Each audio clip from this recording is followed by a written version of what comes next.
On this day, in 1918, stories began to circulate around Brisbane of a supposedly cursed steamer that had just arrived in port, courtesy of the Brisbane Courier.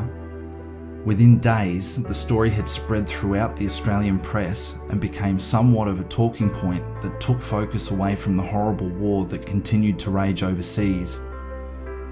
Over the previous months of 1918, Queensland had borne the brunt of multiple destructive cyclones.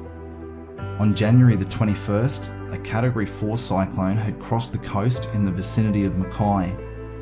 Despite the then 10,000 Whydah residents' best efforts to prepare for the predicted onslaught, over 30 people lost their lives as the cyclonic winds tore into the town's buildings and homes, with a ferociousness so complete that 5 days transpired before communication with Mackay could be restored to ascertain the extent of the cyclone's impact.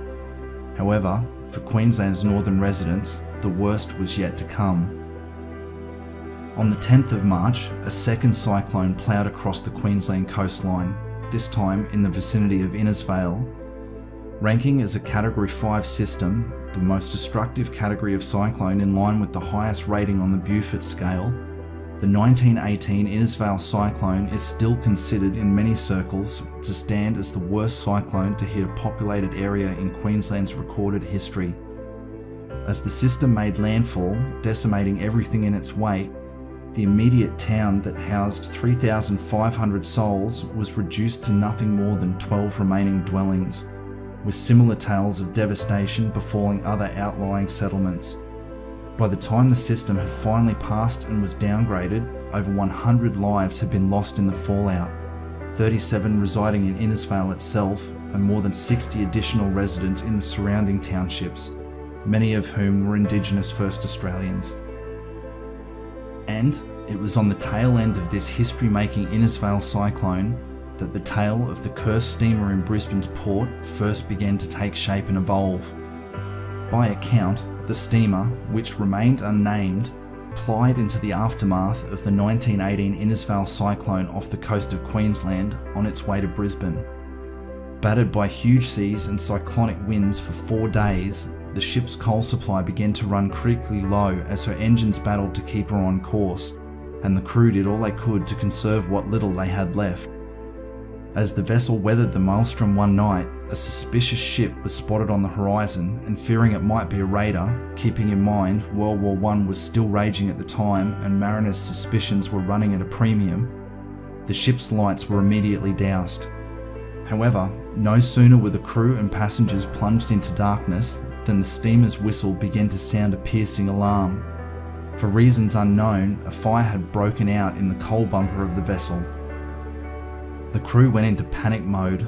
Not only did the fire threaten to consume what little coal remained aboard, but the ship was also carrying a large cargo of highly flammable and potentially explosive copra, a coconut husk product that was used to extract coconut oil. Luckily, the fire was soon extinguished. However, the ship's unlucky run didn't end there. The rail leading to the bridge, or wheelhouse of the vessel, was torn away and blown overboard. One of the ship's lifeboats was smashed to splinters by a rogue wave that broke over the deck, and so much water flooded through the scuppers into the steamer that for 2 days the passengers had to take off their shoes and socks to wade into the dining room to eat their meals.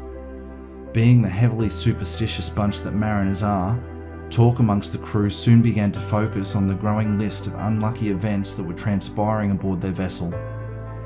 It was quickly noted that exactly 13 passengers were aboard, and coincidentally, the steamer was on its 13th voyage.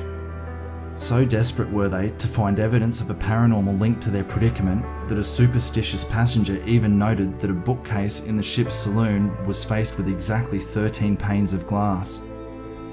Strangely, when the vessel finally made port, it was discovered that part of the deck cargo, which had broken free and was strewn across the deck, consisted of cases of empty beer bottles.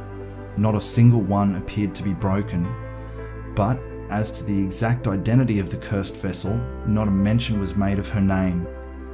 Whilst the shipping arrivals in Brisbane around the time lack any detail of a vessel with 13 passengers falling foul of the cyclonic conditions, one record does detail a roughly similar cyclonic experience, that of the vessel Hopewell, that took a particular pounding on its way past Innisfail en route to Maryborough and Brisbane? Was the Hopewell the cursed vessel the Brisbane Courier wrote about on the 23rd of March? That we may never know.